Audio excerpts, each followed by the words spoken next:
What's up? Happy Memorial Day. We hope you're having a great Monday. It's time for your edition of 3-Point Stands presented by Mountain Dew. Meghan, Triplett, John Roser here with you.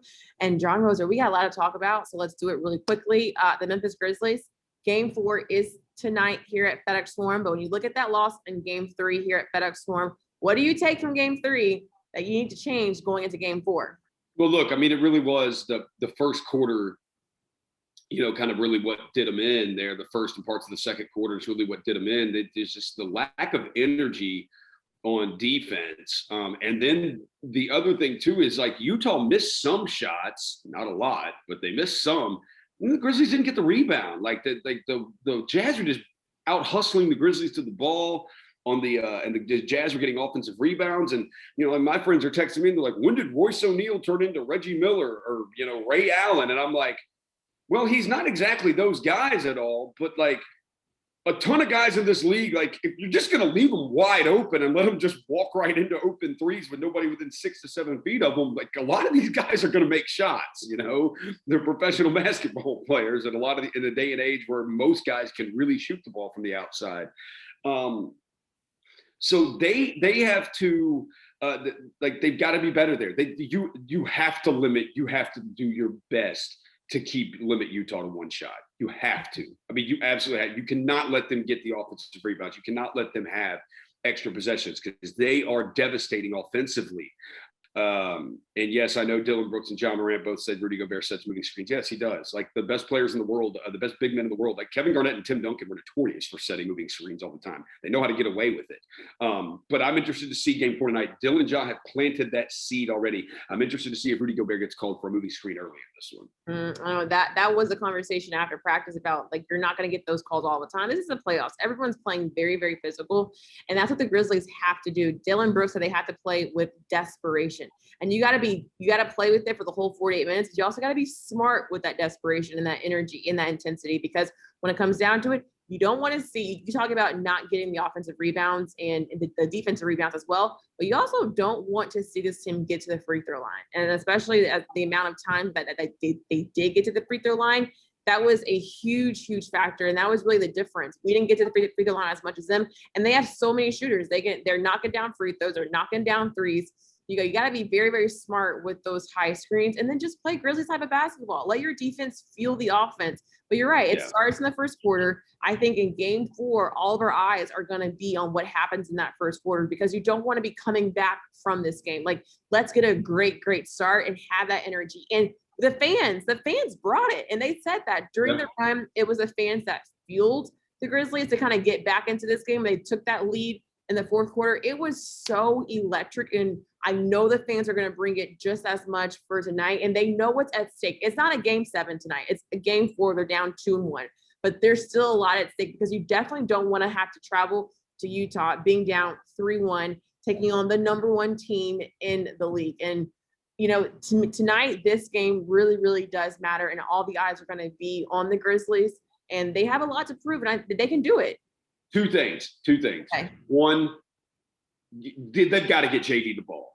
They have to get JV touches. At one point, JV was frustrated in the first half, and he turned to Taylor, and I'm sure he said something like, throw me the you-know-what ball. He couldn't get open at some time. Like, they put a lot of attention on JV. Well, but then you saw the third quarter, they got him the ball a little bit, and he made some shots. And then what that did is that gave him energy. That got the energy going in him. And then he started getting a couple of offensive rebound tip-ins. It just, even if it doesn't result in a bucket, you have to get him the ball because you have to have him engaged. Big men in this league, big lumbering guys like him, do not just want to run up and down the court all the time and not touch the ball. You've got to get him the rock. The other thing is Jaren Jackson Jr. That was Jaren Jackson Jr. the second half of that game. That was the best performance I have seen from him since he's come back from injury. And I know the Clippers game or whatever, Portland games, like he scored like 20 something and like 16, 17 something. And that's great and all. But last night, but Saturday night was different in the second half.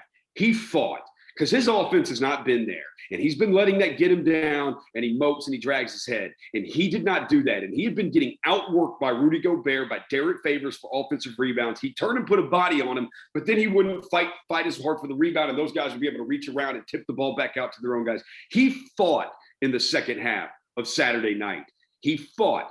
And if he keeps doing that, the offense is going to come. He's too talented of a player. The offense will come, but he just has to focus on playing as hard as he can play on that defensive end out there. And I thought Saturday night, the second half of that game, that's the Jaren we want to see. Just fight. Yeah. Just fight. Fans will accuse you missing shots. Everybody's going to miss shots. But if you fight, fans will love it. Yeah. Tyus Jones said every possession matters. Every quarter matters. Let's talk about the other games around the league. And the biggest thing coming out of the weekend has been injuries. We saw Luka Doncic, he is in like some excruciating pain that he is playing through. And the Clippers now kind of back into this series. And then on the other side of the Western Conference, Chris Paul playing through his shoulder injury, getting a big victory against the Lakers, and Anthony Davis coming out of that game right before halftime. And now he is listed as, day to day, and they're going to have to do some reevaluation. But looking at these three guys, who affects their team the most, especially in their hopes and going to continue this playoff run? Well, look, I don't think the Dallas Mavericks have championship aspirations. Well, I mean, the players may, but let's be real. Look at the totality of the roster. Like, Dallas isn't going to win a championship. So they're not going to win a title this year. I do think Luka will win titles. It's just not going to be this year. So I'll just throw that one out.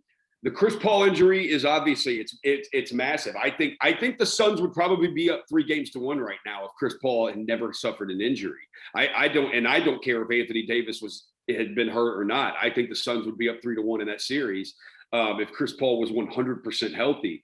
But I still don't know if the Suns could win a title. The Lakers could win a championship. And so the Anthony Davis one is huge. Plus, because we saw LeBron a couple of years ago, his first year in LA, when it was him and just a bunch of guys. And actually, it was more talented players than he has now. And he couldn't make the playoffs, and he got a groin injury and quit on the rest of the season. So the Anthony Davis thing is obviously the massive, massive injury thing. I mean, the Lakers cannot win a title without him. They cannot.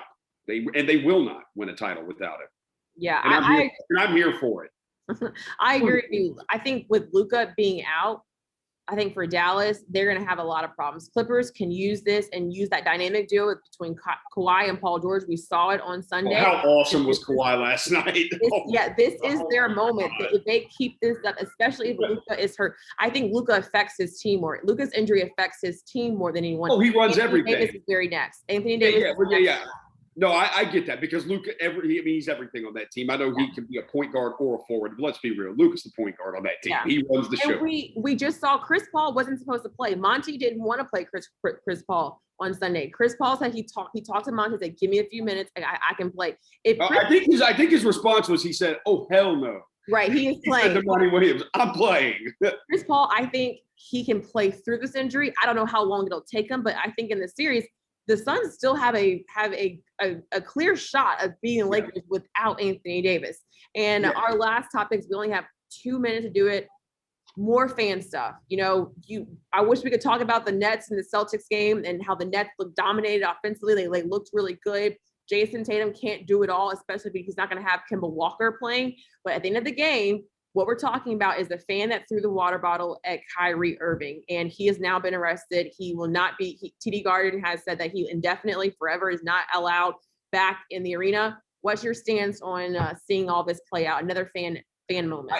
I thought Kevin Durant's comments last night were pretty great. Shout out to Katie for that. Grow the bleep up. And I thought one of the best things he said, basically, before you do something like this, think about this. What would your mom think of you doing that? As an adult, what would your mother think of you doing that, acting like that, acting that way? How would your mom feel about that? I thought that was very good from Katie. Another thing on Brooklyn is, my God, it really is like the Warriors a couple years ago, where it's a close game, it's right there. And then they just go on this 5 to 6 minute stretch.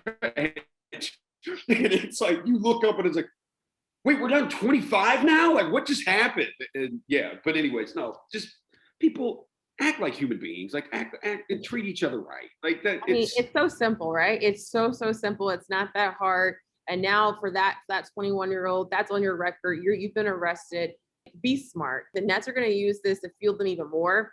For this. What would your parents think? What would your parents Oh, I would. think? They'd be super upset, and I would never be a part of that. Like that. Like, I mean, be a Grizz fan. Our Grizz fans are amazing. Like, if everyone could just be like Grizzlies fans, we'd be in a better place. That's all I'm gonna say.